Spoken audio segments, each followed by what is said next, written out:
એલા આ પહાડ આયા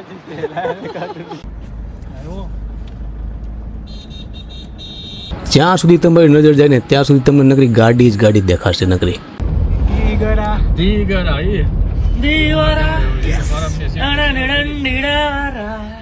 તો રામ રામ મિત્રો, આપણે અત્યારે શ્રીનગરથી નીકળી ગયા છીએ અને સોનમર્ગ અને પછી દ્રાસમાં આપણે રાતે રોકાવાનું છે અને રસ્તામાં બહુ બધો જોરદાર એક્સપિરિયન્સ કર્યો છે. ટોલિયા જેટલા પાછાથી આવી છે.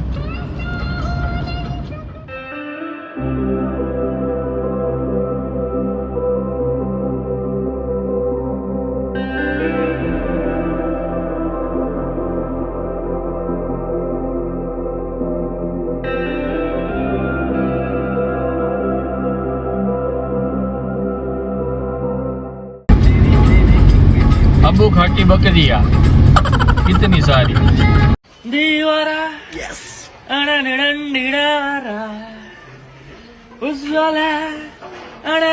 તો ફાઇનલી મિત્રો આપણે સોનમર્ગ ટનલ પાસે પહોંચી ગયા છીએ અને ટનલની પહેલી પાર બીજી સાઈડ બહુ બધા જોરદાર નજારા હતા અને નજારા જોઈને ભટકતી આત્માઓથી કંઈ રહેવાનું નથી. તો તેનામાં આપણે ટ્રેન્ડિંગ રીલ્સ અને બહુ બધા ફોટા કેપ્ચર કર્યા છે જેના તમને બિહાઇન્ડ ધ સીન જોવા મળશે.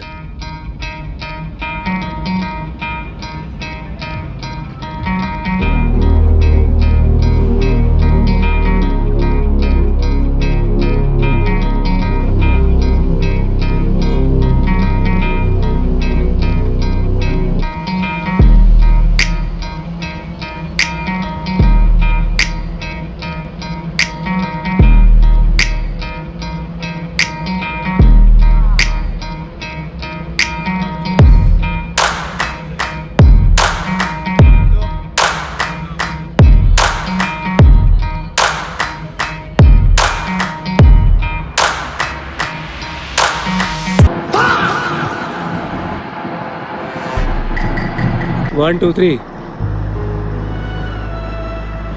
हाल चालू हाल हाल स्टार्ट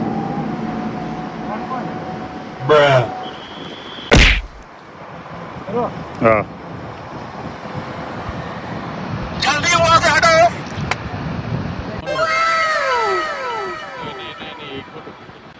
આ પહાડ આયા લે હેલો હાલ ટ્રાફિક વિઝ્યુઅલ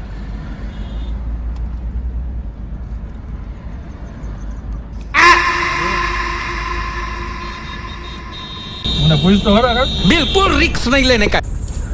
તો મિત્રો આપણે સોનમર્ગ પહોંચી ગયા છીએ અને આજે તમને ગ્રીન કલરની છતો દેખાય તે સોનમર્ગ છે અને ફરતીકોર જોરદાર કુદરતી નજારો છે, ગ્રીનરી છે, પહાડ છે અને વચમાંથી એક મસ્ત એવી રિવર નીકળે છે. અને તમે જો આ નજારો તમારે માણવું હોય તો તમને અહીંયા હોટલની સુવિધા પણ મળી જશે. તમે રાત્રિ રોકાણ પણ કરી શકો છો. રેસ્ટોરન્ટની બધી એવી જોરદાર સુવિધા છે.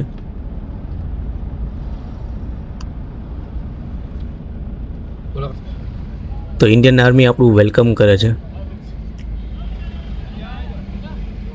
અને તમને જો ઘોડાને ખચ્ચર પર બેસીને તમારે સોનમર્ગ ટૂર કરવો હોય તો નાનો એવો તમને ટૂર પણ કરાવશે. આ છે સોનમર્ગ બજાર જ્યાં તમને કેમ્પિંગની અલગ અલગ વસ્તુ, કપડાં અને તમે બીજી અલગ અલગ શોપિંગ કરી શકો છો.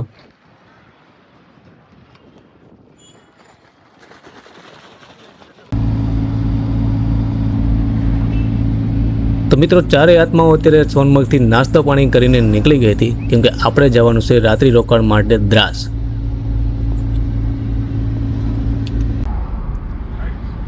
સોનમર્ગથી થોડા જ આગળ આપણને મેળો જોવા મળ્યો હતો, પણ નવાઈની વાત એ છે કે મેળામાં કોઈ દેખાતું જ નથી. એમનામાં ચકડોળ ફર્યા રાખે, જો ખાલી છે એકદમ. એક જો બધું આહા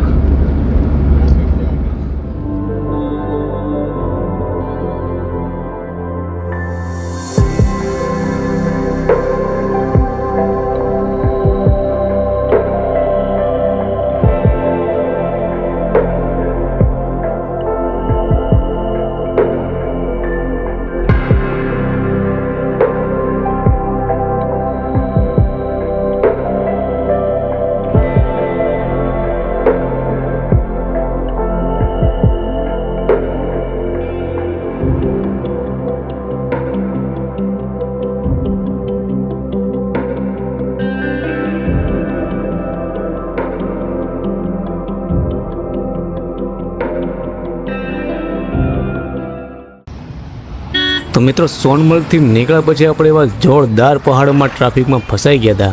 લગભગ 4 થી 5 કિલોમીટર લાંબો ટ્રાફિક હતો અને લગભગ આમાં 1 થી 1.5 કલાક ઉપર અમે વેઇટિંગ કર્યો હતો. ત્યારે આપણે એક સાઈડનો વારો આવ્યો હતો.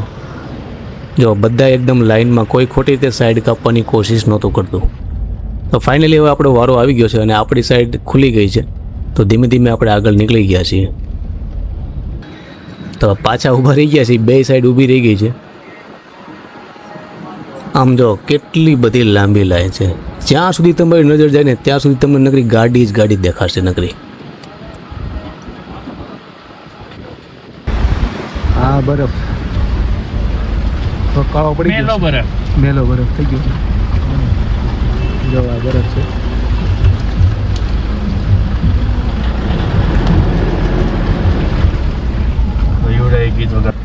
જો આ બરફ ધીમે ધીમે ધીમે તો ઓગળે છે ને. હા કેદી ઓગળી રહેશે આ.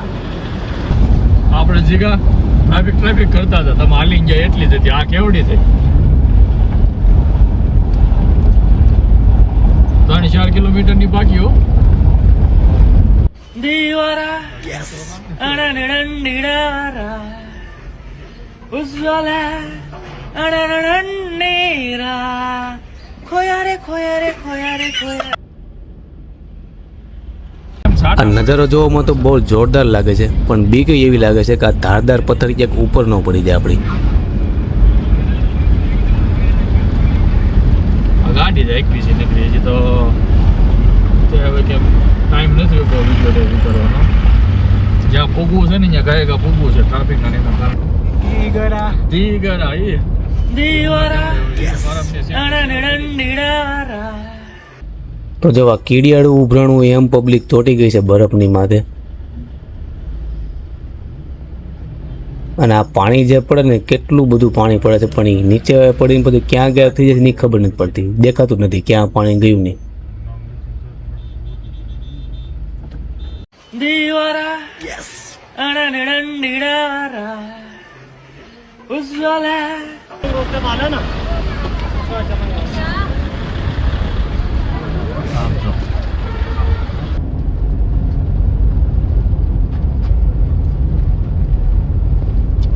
લખેલું આવતું તો નથી. કારગિલ છંદો બધાએ સ્વેટર પહેરી લીધા છે. પ્રાચીન શિવ મંદિર.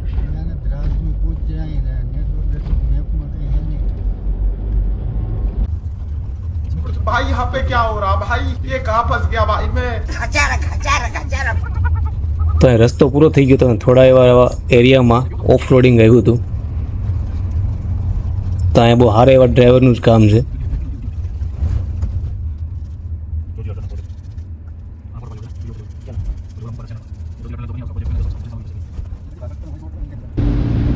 તો ફાઇનલી મિત્રો ટ્રાફિકમાંથી નીકળીને આપણે દ્રાસ પહોંચવા આવ્યા છીએ. અને દ્રાસ લગભગ 25 કિલોમીટર જેટલું અહીંથી બાકી હતું.